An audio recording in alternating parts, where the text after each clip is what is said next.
আসসালামু আলাইকুম রহমতুল্লাহি বারকাতু। সকলে কেমন আছেন? আমি আলমগীর আবার চলে এসেছি আপনাদের মাঝে। আপনারা দেখছেন আলমগীর লাইফস্টাইল। যারা ফেসবুক থেকে দেখছেন চ্যানেলটি ফলো করে পাশে থাকবেন, এবং যারা ইউটিউব থেকে দেখছেন তারা সাবস্ক্রাইব করে পাশে থাকবেন।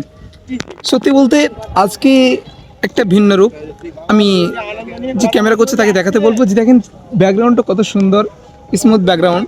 সত্যি বলতে পানির মাঝে একটা স্থানে আমরা দাঁড়িয়ে আছি, আর সত্যি বলতে নীল আকাশ খুব সুন্দর লাগছে। আর সেই মাঝে আজ আমি এসেছি।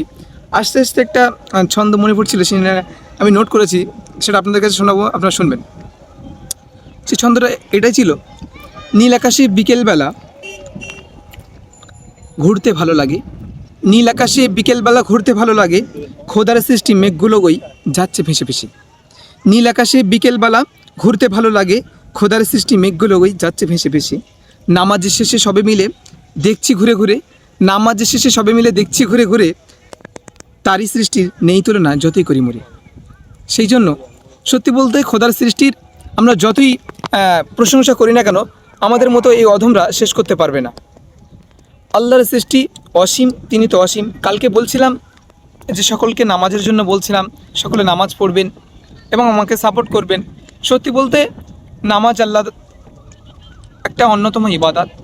নামাজে দিলে শান্তি পাওয়া যায়।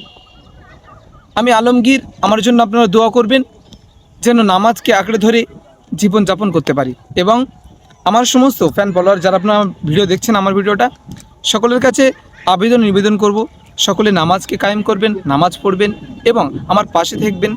পাশে থেকে যদি কোনো ভুল ভ্রান্তি হয়ে থাকে সেটা কমেন্টের মধ্যে জানানোর চেষ্টা করবেন। ইনশাল্লাহ সকল কিছু শুনবো। আবার দেখা হচ্ছে পরের ব্লগে। আসসালামু আলাইকুম।